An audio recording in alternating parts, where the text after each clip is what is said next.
Cinema জগৎ চ্যানেলের পক্ষ থেকে আপনাদের সবাইকে অনেক অনেক শুভেচ্ছা ও অভিনন্দন। আজকের ভিডিওর টপিক হচ্ছে ঢালিউডের জনপ্রিয় চিত্রনায়িকা প্রিয়দর্শিনী মৌসুমীর যেসব ভালো সিনেমা ফ্লপ হয়েছিল। আজকের ভিডিওর মাধ্যমে জানতে পারবেন চিত্রনায়িকা মৌসুমীর 10টি ফ্লপ সিনেমার নাম, মুক্তির তারিখ, কাস্টিং, এছাড়াও এসব সিনেমা ফ্লপ হওয়ার কারণ ইত্যাদি। তো আর কথা না বাড়িয়ে চলুন এবার চলে যাই মূল ভিডিওতে। সর্বপ্রথম আলোচনা করব বাপের টাকা সিনেমা নিয়ে। দিতে পারি কি বলেন? প্রেম করবেন? প্রেম প্রেম যার তার সঙ্গে করা যায় না মিস্টার, কার সঙ্গে করা যায়? যার যোগ্যতা আছে। এই সিনেমাটি মুক্তি পায় 20 ফেব্রুয়ারি 1998 সালে। এজ এ মিন্টু পরিচালিত বাপের টাকা সিনেমাতে অভিনয় করেছেন অমর সানি, মৌসুমী, আলমগীর সহ আরো অনেকে। এই সিনেমায় চমৎকার দুটি গান রয়েছে, একটি হচ্ছে জীবনে প্রথমবার শিরোনামের গান। জীবনে প্রথমবার তোমাকে ভালোবেসেছি আমি। এই সিনেমায় তোমাকে পেয়েছি শিরোনামের একটি অসাধারণ মাইন্ড ব্লোয়িং রোমান্টিক সং রয়েছে। গানটি হিউজ জনপ্রিয়তা পায়। তোমাকে পেয়েছি আর কিছু। ব্যবসায়িকভাবে এই সিনেমাটি ব্যর্থ হয়। বক্স অফিস রিপোর্ট অনুযায়ী এই সিনেমাটি ফ্লপ। মাস্টার মেকার খ্যাত স্বনামধন্য চিত্র পরিচালক এজ এ মিন্টুর সুনির্মিত এই সিনেমাটি ফ্লপ হবার অন্যতম কারণ হচ্ছে সে সময় অমর সানি মৌসুমী জুটির জনপ্রিয়তা হারানো। অমর সানি মৌসুমীর বিয়ের পর বাস্তব জীবনের এই জুটিকে দর্শক রূপালী পর্দায় আর গ্রহণ করেনি। তাই সে সময় অমর সানি মৌসুমী জুটির বেশ কিছু ভালো সিনেমা ফ্লপ হয়ে যায়। তেমনি একটি ভালো সিনেমা হচ্ছে বাপের টাকা। এখন আলোচনা করব ভণ্ড প্রেমিক সিনেমা নিয়ে। কতদিন হলো আপনার সঙ্গে দেখা, দুজনে জানাজানি হলো, এত কাছাকাছি এলাম, অথচ আপনি আপনার বাড়ি ঘরে আমাকে ফেলেন না। এই সিনেমাটি মুক্তি পায় 16 জুলাই 1999 সালে। নাজমুল হুদা মিন্টু পরিচালিত ভণ্ড প্রেমিক সিনেমাতে অভিনয় করেছেন ইলিয়াস কাঞ্চন, মৌসুমী সহ আরো অনেকে। এই সিনেমায় তোমায় যদি শিরোনামের একটি চমৎকার রোমান্টিক সং রয়েছে। তোমায় যদি পেলাম আমি, জীবনে কি আছে চাই। ব্যবসায়িকভাবে এই সিনেমাটি ব্যর্থ হয়। বক্স অফিস রিপোর্ট অনুযায়ী এই সিনেমাটি ফ্লপ। সুন্দর গল্পে সুনির্মিত এই সিনেমাটি ফ্লপ হবার অন্যতম কারণ হচ্ছে এই সিনেমার নায়ক কাস্টিং। এই সিনেমাটি যখন মুক্তি পায় তখন চিত্রনায়ক ইলিয়াস কাঞ্চনের ক্যারিয়ার ডাউন হয়ে যায়। তখন ইলিয়াস কাঞ্চনের বেশ কিছু ভালো সিনেমা ফ্লপ হয়ে যায়। তেমনি একটি ভালো সিনেমা হচ্ছে ভণ্ড প্রেমিক। এখন আলোচনা করব তুমি সুন্দর সিনেমা নিয়ে। তুমি সুন্দর, খুব সুন্দর। তুমিও সুন্দর। এই সিনেমাটি মুক্তি পায় 20 মার্চ 1998 সালে। ইস্পাহানি আরিফ জাহান পরিচালিত তুমি সুন্দর সিনেমাতে অভিনয় করেছেন অমর সানি, মৌসুমী সহ আরো অনেকে। এই সিনেমায় নানা কেন শিরোনামের একটি চমৎকার রোমান্টিক সং রয়েছে। না না না না, কেন দূরে থাকো, তোমার ওই বাহুতে বেঁধে রাখো। ব্যবসায়িকভাবে এই সিনেমাটি ব্যর্থ হয়। বক্স অফিস রিপোর্ট অনুযায়ী এই সিনেমাটি ফ্লপ। সুন্দর গল্পে সুনির্মিত এই সিনেমাটি ফ্লপ হওয়ার অন্যতম কারণ হচ্ছে সে সময় অমর সানি মৌসুমী জুটির জনপ্রিয়তা হারানো। অমর সানি মৌসুমীর বিয়ের পর বাস্তব জীবনের এই জুটিকে দর্শক রূপালী পর্দায় আর গ্রহণ করেনি। তাই সে সময় অমর সানি মৌসুমী জুটির বেশ কিছু ভালো সিনেমা ফ্লপ হয়ে যায়। তেমনি একটি ভালো সিনেমা হচ্ছে তুমি সুন্দর। এখন আলোচনা করব ত্যায্য পুত্র সিনেমা নিয়ে। কতদিন সিনেমা দেখিনি, বাবা একা একা যেতে দেয় না, আমাকে একটু দেখান না। ওকে ওকে, দেখাবো। এই সিনেমাটি মুক্তি পায় 29 মে 1998 সালে। সাইফুল আজম কাসেম পরিচালিত ত্যায্য পুত্র সিনেমাতে অভিনয় করেছেন অমর সানি, মৌসুমী, বাপ্পারাজ, তামান্না সহ আরো অনেকে। এই সিনেমায় এই জীবনে আর শিরোনামের একটি চমৎকার রোমান্টিক সং রয়েছে।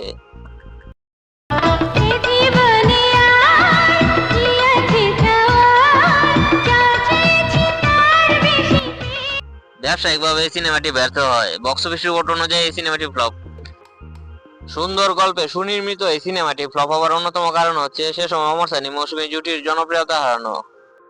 অমর সানি মৌসুমীর বিয়ের পর বাস্তব জীবনের এই জুটিকে দর্শক রূপালী পর্দায় আর গ্রহণ করেনি। তাই এই সময় অমর সানি মৌসুমী জুটির বেশ কিছু ভালো সিনেমা ফ্লপ হয়ে যায়। তেমনি একটি ভালো সিনেমা হচ্ছে ত্যায্য পুত্র। এখন আলোচনা করব স্নেহের বাঁধন সিনেমা নিয়ে। তোমার সীমানায় দাঁড়িয়ে আমি তার সাথে অসীম সীমানায় মিলিত হব বাবা।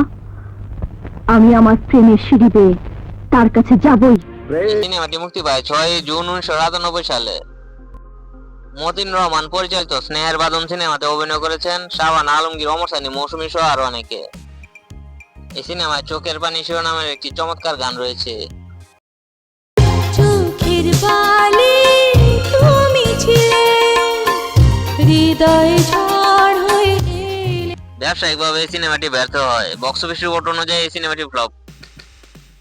সুন্দর গল্পের মাল্টিস্টার কাস্টিং এই সিনেমাটি ফ্লপ হওয়ার অন্যতম কারণ হচ্ছে এই সিনেমার পরিচালকের ব্যর্থতা।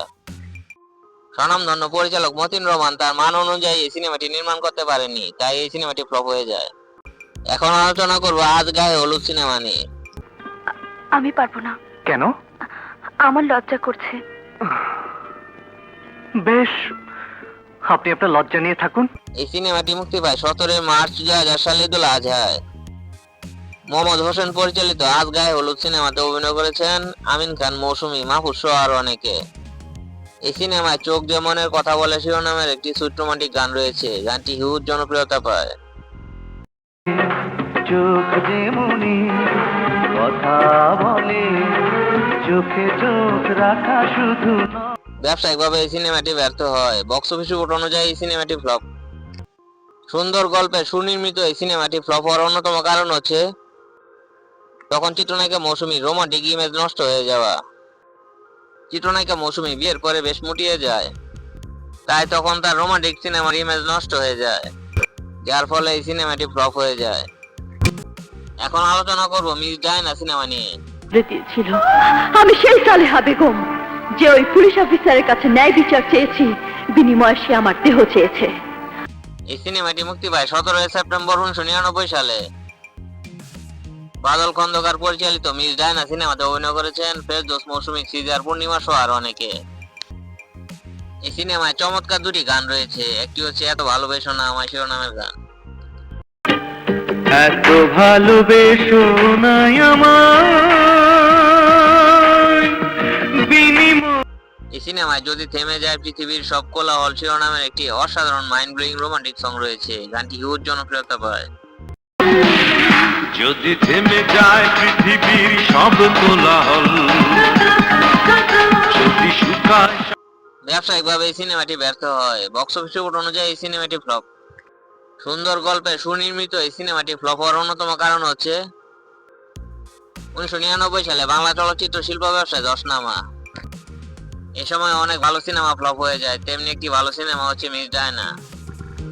এখন আলোচনা করব বধূবরণ সিনেমা নিয়ে। যাওয়ার আগে একটা ধন্যবাদ দিয়ে যাও। গুন্ডার সাথে আরেকজন গুন্ডা মারামারি করেছে, তাতে ধন্যবাদ দেবার কি আছে? এই সিনেমাটি মুক্তি পায় 2 মে 2008 সালে। নজরুল ইসলাম খান পরিচালিত বধূবরণ সিনেমাতে অভিনয় করেছেন আমিন খান, মৌসুমী, ফেরদৌস সহ আরো অনেকে। এই সিনেমায় চমৎকার দুটি গান রয়েছে। একটি হচ্ছে জুলি শিরোনামের গান। বলো আর বেতাল বলো, বাঁচবো না তুমি ছাড়া। জুরি জুরি জুরি। এই সিনেমায় তুমি জান আমার শিরোনামের একটি সুইট রোমান্টিক গান রয়েছে। গানটি বেস্ট আছে। তুমি ছাড়া কে বলো বাঁচাবে আমাকে, তুমি জান আমার। ব্যবসায়িকভাবে এই সিনেমাটি ব্যর্থ হয়। বক্স অফিস রিপোর্ট অনুযায়ী এই সিনেমাটি ফ্লপ। সুন্দর গল্পে সুনির্মিত ত্রিভুজ প্রেমের এই সিনেমাটি ফ্লপ হওয়ার অন্যতম কারণ হচ্ছে এই সিনেমার কাস্টিং। এই সিনেমাটি 2008 সালে যখন মুক্তি পায় তখন চিত্রনায়ক সাকিব খান ছাড়া তখন অন্য কোনো নায়কের সিনেমা ভালো চলছিল না। এছাড়া এই সময় চিত্রনায়িকা মৌসুমীর ক্যারিয়ার ছিল পড়তির দিকে, যার কারণে এই সিনেমাটি ফ্লপ হয়ে যায়। এখন আলোচনা করব ভালোবাসার শত্রু সিনেমা নিয়ে। যে লোক নিজের বোনকে দিয়ে ব্যবসা করাতে পারে, সে নিজের স্ত্রীকে দিয়েও ব্যবসা করাতে পারে। আপনি কি চান আপনার বোন নষ্ট হয়ে যাক? সিনেমাটি মুক্তি পায় 5 জুলাই 2002 সালে। আজিজ আহমেদ বাবুল পরিচালিত ভালোবাসার শত্রু সিনেমাতে অভিনয় করেছেন ইলিয়াস কাঞ্চন, মৌসুমী, রিয়াজ, কিয়া, ময়ূরী, ডিপজল সহ আরো অনেকে। এই সিনেমায় তুমি আমার শিরোনামের একটি চমৎকার রোমান্টিক গান রয়েছে।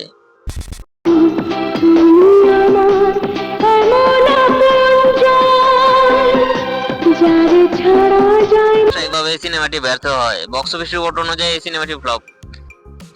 সুন্দর গল্পে সুনির্মিত এই সিনেমাটি ফ্লপ হওয়ার অন্যতম কারণ হচ্ছে এই সিনেমার কাস্টিং। এই সিনেমায় ইলিয়াস কাঞ্চন, মৌসুমী, রিয়াজ, কিয়ার মতো কাস্টিং থাকার পরেও ময়ূরীকে নেওয়া হয়, যার কারণে দর্শক দ্বিধাদ্বন্দ্বে পড়ে যায়। তাই রুচিশীল দর্শক, অশ্লীল সিনেমার দর্শক, কোন শ্রেণীর দর্শক এই সিনেমাটি টানতে পারেনি, যার কারণে এই সিনেমাটি ফ্লপ হয়ে যায়। এখন আলোচনা করব দজ্জাল শাশুড়ি সিনেমা নিয়ে। আপনার লোকে আর কোনোদিনই দেখা হইব না। কেন দেখা হইব না কেন? আপনারা পরদেশি। বসে এই সিনেমাটি মুক্তি পায় 25শে অক্টোবর 2006 সালে ঈদুল ফিতরে। রকিবুল আলম রকিব পরিচালিত দজ্জাল শাশুড়ি সিনেমাতে অভিনয় করেছেন ফেরদৌস, মৌসুমী, ইরিন জামান, রিনা খান সহ আরো অনেকে। এই সিনেমায় রূপ দেখাইয়া শিরোনামের একটি চমৎকার গান রয়েছে। রূপ দেখাইয়া রূপের কন্যা মনটা নীলা কাড়ি গো। ব্যবসায়িকভাবে এই সিনেমাটি ব্যর্থ হয়। বক্স অফিস রিপোর্ট অনুযায়ী এই সিনেমাটি ফ্লপ। সুন্দর গল্পে সুনির্মিত এই সিনেমাটি ফ্লপ হওয়ার অন্যতম কারণ হচ্ছে এই সিনেমার ভিডিও পাইরেসি হয়ে যাওয়া। এই সিনেমার পরিচালক রকিবুল আলম রকিব তার এক সাক্ষাৎকারে বলেছেন, এই সিনেমাটি মুক্তির 2 দিন পরে ভিডিও পাইরেসি হয়ে যায়, যার কারণে এই সিনেমাটি ফ্লপ হয়ে যায়। তো এই ছিল আমার আজকের ভিডিও। দর্শক বন্ধুরা, আমার কাছে মৌসুমীর আরো ফ্লপ সিনেমার তালিকা রয়েছে। আপনারা যদি এই টপিকের উপর দ্বিতীয় পর্ব দেখতে চান তাহলে কমেন্ট করে জানিয়ে দেবেন। এও কমেন্ট করে জানাবেন আজকের ভিডিওটি কেমন লাগলো। ভিডিওটি যদি ভালো লাগে অবশ্যই লাইক করবেন, শেয়ার করবেন, আর আমার চ্যানেলে নতুন হয়ে থাকলে আমার চ্যানেলটি সাবস্ক্রাইব করে আমার পাশে থাকবেন। তো সবাই সুস্থ থাকবেন, ভালো থাকবেন। আজকে এই পর্যন্তই।